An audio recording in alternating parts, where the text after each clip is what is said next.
Owning a home has always been about more than just having a place to live. For decades, it symbolized stability, success, and the American dream itself. A dream of prosperity, a dream of freedom, and a secure future. Our parents and grandparents chased that dream, and for many of them, it was achievable.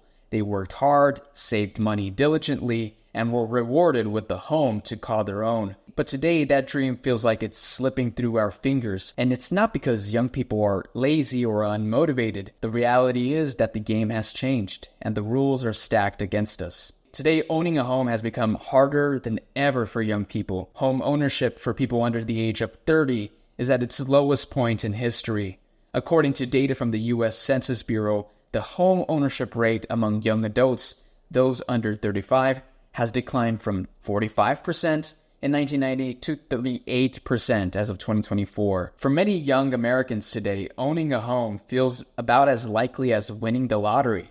What used to be attainable is now a far-off fantasy, but not so long ago it was actually reasonable and attainable to buy a home. Back in the 1980s, buying a home was a lot more affordable than it is today. In 1984, the median household income was about $22,000 a year, while the median home price was around $78,000. This means that homes cost roughly 3.5 times the average annual income, making homeownership within reach for many families. Fast forward to 2024 and the landscape has changed dramatically. The median home price has soared to approximately $434,000, while the median household income has only increased to about $80,000. This results in a price-to-income ratio of over 5, indicating that homes now cost more than 5 times the average annual income. In recent years, the housing market has gone through the roof, especially in cities like Los Angeles, San Francisco, and Seattle. What was once affordable for middle-class families is now a luxury only the wealthy can afford. In these areas, even modest homes, ones that would have been starter homes a few decades ago, now come with price tags north of $1 million. For many, it's just hard to believe how far out of reach owning a home has become. That same house in the 1990s might have sold for a fraction of that price. The story is similar in San Francisco, where the average home price now exceeds $1.5 million. Even in Seattle, which was once considered a cheaper alternative to California cities, housing prices have skyrocketed. The median home now costing close to $1 million. These numbers aren't for sprawling mansions or luxury properties. They're for homes that would have been considered basic family housing just a generation ago. It's gotten so bad that in an attempt to save up for a mortgage, a historic majority of men and women under the age of 25 are still living with their parents. Recent data indicates that over 50% of young adults aged 18 to 25 are still living with their parents. The crazy thing is that this is actually worse than during the Great Depression, which was the worst time in our country's history economically speaking, when the unemployment rate was roughly 25% and our GDP shrunk by 30%. During the peak of the Great Depression, roughly 48% of young Americans were still living with their parents. So why are more and more young people still living with their parents? Why can't they afford homes like previous generations could? The truth is, it isn't just one simple reason. It's a mix of different factors all piling up. And that's what I want to dive into today. But before we do, I invite you to leave a like on this video if you're enjoying it so far. It would really help me out so much. Thank you guys. All right. One of the biggest reasons young people are finding it nearly impossible to buy a home is wages. I talked a little bit about this earlier, but it's true and it's a big issue. While home prices have shot through the roof, wages for most Americans, especially those under 35, have barely budged. This growing gap between what people earn and what homes cost is one of the main reasons owning a home feels out of reach for most people. As of 2024, the average income for people under 35 is about $50,000 a year, depending on where you live, of course, and what you do. Compare that to the median home price, which is hovering around $430,000.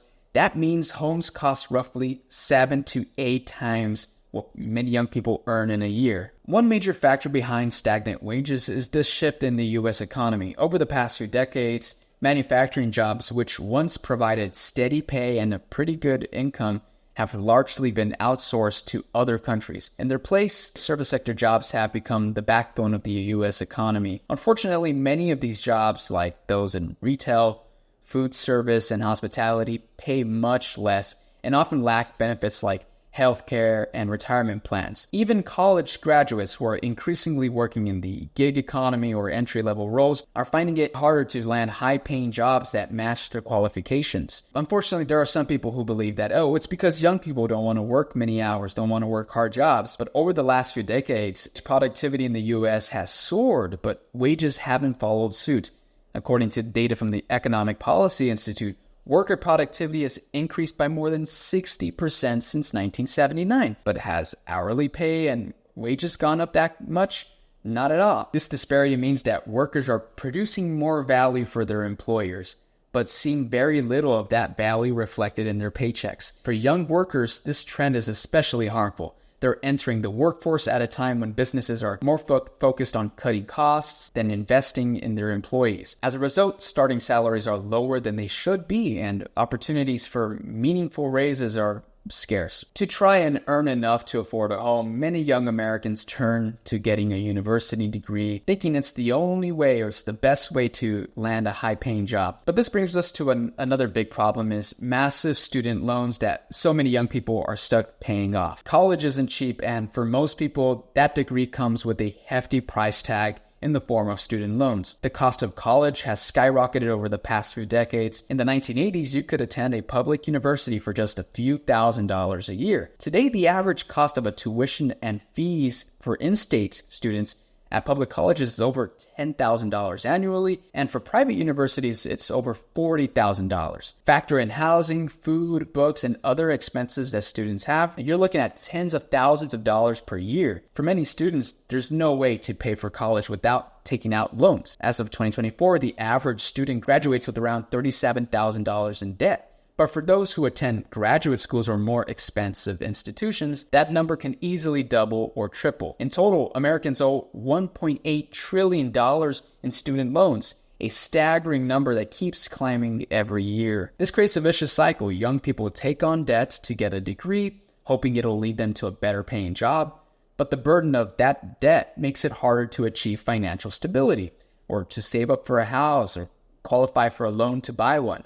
It's a no-win situation for many young Americans. And after university, in search of a high-paying job, many young people move to large urban areas to find work. Big cities like New York, Los Angeles, and Seattle, Boston are often seen as the best places to build a career and secure higher salaries. But in 2024, the cost of living in these cities is so high that it often wipes out the financial benefits of those better-paying jobs. For instance, in New York City, the average rent for a one-bedroom apartment is around $4,000 per month. San Francisco and Boston follow closely with around $2,000 or $3,000 or $2,800 per month, respectively. Even in smaller urban centers like Denver or Austin, rents have risen up sharply, often eating up more than 30% of someone's monthly income. Property experts say Austin is the most expensive cost of living in Texas. After analyzing city annual property tax, utilities, and home prices compared to the average annual income per capita. It just feels like, it's getting harder and harder to afford to live here. I think even though the rent is climbing a little bit, I think people are still probably going to come out ahead here versus, New York or LA. For young people, especially those already dealing with student loan payments, this leaves very little room to save up for a home or for anything else. But it's not just housing. Everything from groceries to transportation to healthcare costs more. Due to inflation, the cost of everyday items and necessities like groceries, gas, utilities has risen steadily in recent years, far outpacing wage growth. It's no surprise then that so many young Americans are living paycheck to paycheck. A 2023 survey found that 60% of all Americans live paycheck to paycheck, but that number jumps to 73% for millennials and Gen Z. For people under 30, it's worse because they're just starting out their careers, they're starting to earn, but most of their income goes straight towards rent, bills, debt payments, with little left over for savings or unexpected expenses. It's clear that young people are already facing significant barriers to home ownership, but these challenges are compounded by another massive problem: the housing shortage in America. America is facing a housing shortage of unprecedented proportions. According to data from Freddie Mac, the U.S. is short by approximately 3.8 million homes as of 2024. This gap between supply and demand didn't happen overnight. It's the result of years of underbuilding following the 2008 financial crisis, when the housing market collapse made developers wary of overbuilding. Even as demand has grown, the pace of new construction has failed to keep up, leaving buyers fighting over a limited number of available properties. Several factors contribute to the housing shortage in America. One major issue is the rising cost of construction materials. Lumber, steel, and concrete prices have all increased significantly in recent years, making it more expensive to build homes. Labor shortages in the construction industry also play a role, with fewer workers available to meet the growing demand for new housing. Zoning laws and regulatory hurdles further complicate the issue. Many cities have strict zoning regulations that limit the construction of multifamily housing or high-density developments. This keeps neighborhoods dominated by single-family homes, reducing the number of units that can be built and driving up prices for what's already there. The impact of this shortage is straightforward. Fewer homes on the market means more competition among buyers, which drives prices higher. This is especially true in high-demand areas like Los Angeles, Seattle, and Austin, where limited inventory often leads to bidding wars. Even in smaller cities and suburban areas, prices have risen sharply as buyers expand their search to find something more affordable. For young buyers, the shortage creates a frustrating scenario. Not only are they competing with other first-time buyers, but they're often up against investors and cash buyers who can swoop in with no contingencies and offer above asking price. And that leads me to my next point. There's another major player contributing to this crisis, and it's not just individual buyers competing for homes. It's Wall Street. Institutional investors have been flooding the market, purchasing thousands of homes and further driving up prices. In recent years, large institutional investors have increasingly shifted their focus to residential housing markets, particularly in markets where housing is already in short supply. These firms see homes not as a place to live, but as a financial asset, a stable and lucrative way to grow their wealth. Wall Street's entry into the housing market isn't new, but it gained significant traction after the 2008 financial crisis. During the downturn, foreclosed homes flooded the market and institutional investors swooped in, purchasing properties at rock-bottom prices. They turned many of these homes into rental properties, creating a new revenue stream in the form of monthly rent checks. Fast forward to today, and these firms are still actively buying homes, often outbidding regular buyers and snapping up properties in bulk. For years, John and Angie Collier saved. Oh, this is nice. Eager to buy a first home in Fishers, Indiana, attracted by the good schools and proximity to work. But pursuing the American dream has proved daunting. Oh, sorry, outbid. Fishers, named by Money magazine one of the best places to live, is part of a national trend as real estate investment groups buy up houses in cash and rent them out, in some cases, to the very families who dreamed of owning them. In January, 33% of all homes purchased in the U.S. were bought by investors, often Wall Street-backed companies with multi-billion-dollar funds. Invitation Homes, a company spun off from Blackstone, is highlighted as an example of how these investment firms operate. Invitation Homes owns thousands of houses in various cities and can borrow money at much lower interest rates than typical home buyers. This allows them to offer higher prices for homes while still maintaining lower overall costs. Their strategy focuses on buying homes with the greatest potential for wealth building, often in growing metro areas where younger, working, and middle-class households are looking to buy. These firms argue that their activities, buying up single-family homes and turning them into rental properties, are not responsible for the rising home prices. They claim that their share of the housing market is relatively small and that their investments are merely a response to existing market conditions. Invitation Homes, which owns and rents out over 80,000 single-family homes, insists that their business model is not to blame for rising prices, but rather to provide affordable rental housing to families who prefer flexibility over ownership. But this argument falls flat when you take a closer look at the broader dynamics of supply and demand. It's just common sense. When big investors buy up homes in a market already suffering from low supply and high demand, it further exacerbates the problem. Like I stated before, the U.S. is already facing a shortage of approximately 3.8 million homes, according to Freddie Mac.